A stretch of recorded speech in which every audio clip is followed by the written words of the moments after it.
Well, the last remaining members of the Bali Nine are spending their first day of freedom on home soil after touching down in Darwin yesterday. They were released on humanitarian grounds after serving 19 years in Indonesian prisons for trying to smuggle heroin out of Southeast Asia. It follows a deal secured between our federal government and Indonesia's president to bring them home.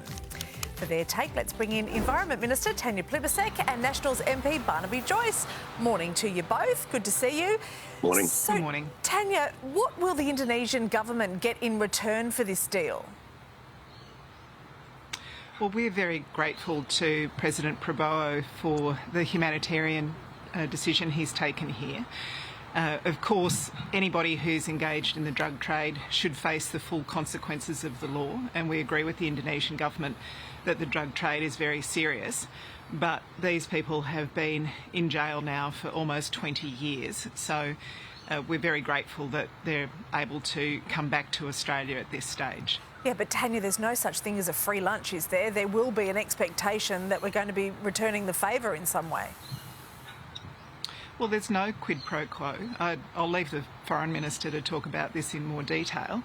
But whether it's Cheng Lei in China, whether it's Sean Turnell in Burma, whether it's Julian Assange in the UK, we make no apologies for the support we give to Australians who get in trouble overseas, and we make no apologies for giving them every consular assistance. But that's what any Australian who gets in trouble overseas would expect. OK, Barnaby, the 5 men will be given temporary accommodation. In fact, they're at Howard Springs at the moment. Does the cost of all this concern you, that it's the taxpayer that's going to be footing that bill? Well, I remember working with the Rush family trying to get their son away from the death penalty. And so that was, at the time, a great relief. I suppose I see it through the eyes of the family. Heroin trafficking is an abhorrence. It's an absolute disgrace, and yeah, you deserve the punishment you get because you're in the country that has the right to deliver it to you. I don't think anyone here condones anything to do with heroin and the scourge it is. But when you ultimately in everything, I suppose at the time of Christmas, you look through the eyes of compassion. I suppose that in that instance, you're looking through the eyes of the parents, and I'll just speak on behalf of the parents. It must be a great relief to them, and I'll leave the government to explain any other details that might surround it. Yeah. All right, let's move on now. And the Victorian Government's plan to phase out gas appliances in homes may be a vote killer, according to a new poll. Almost half of voters say that they would be less likely to back Jacinta Allen's Labor government because of the policy, with many concerned about the cost of the transition to renewables. Tanya, how concerned are you about this? The numbers don't look good. Half of the people in key electorates say they're less likely to vote for Labor. Well, a couple of things. The first is the Victorian Government is consulting on a plan that would bring down household power prices by $2,000 or $3,000 a year. That's what they're trying to do. They're trying to bring down power prices for households, and they're trying to make sure that there's long-term supply of gas in Victoria. They're two things that I think most Australians would agree are a good idea. They're not planning to, trundle in and pull your gas cooktop out of your kitchen. This is about when people are doing those new builds or upgrades, if they want to swap out their appliances, how do we make that as cheap and as easy as possible? And again, the Victorian Government is talking to people about it. There's nothing going to happen tomorrow.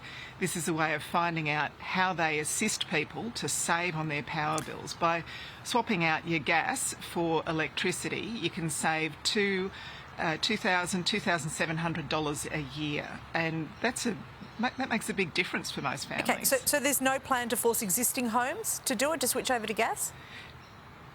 No, they're talking about new build. Look, I don't know all of the details of the plan because it's a Victorian Government plan, it's not ours, but I think you need to take a bit of a chill pill. And, I mean, the polling that you're referring to is paid for by the gas companies, so I guess the gas companies say that it's a good idea to have more gas. Yes, it's paid for by the Australian Gas Infrastructure Group, which owns and operates lots of gas pipelines in Victoria.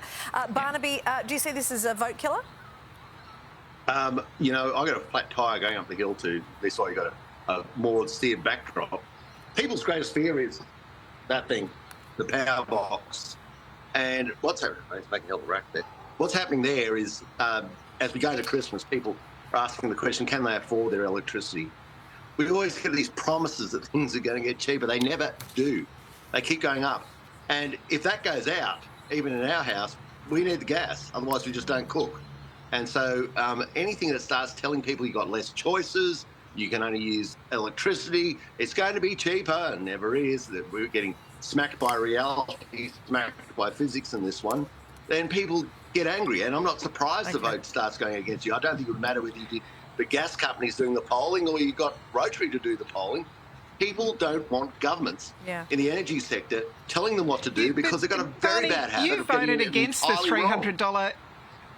You voted against $300 energy bill relief for families. You voted against $300 energy bill relief. Your $275, Tanya, never happened. And electricity prices have never happened, come down. And it did go through we can't the hear either of you because you're both talking over the top of each other. Your $275 did go through the Parliament and it did not work. And you're talking over the top of me. And then they say I'm rude because I'm a bloke. Tanya Barnaby, guess what? It's your last segment for the year here. Do you want to say something nice to one another? I know. We do actually get along, you know. Happy Christmas to you and your family. I know you do, Barnaby. I know you do. Yeah, Tanya, to you too. You've got a beautiful family. All the very best. And to you and to Channel 7, actually. And to you, Mine, and all your viewers, in particular. Everybody who's had to put up with us talking over the top of each other all year. we really, really appreciate you both coming on every week. It's one of the highlights of the week. Tanya Barnaby, a very Merry Christmas to you both. Thank you. Thank you very much.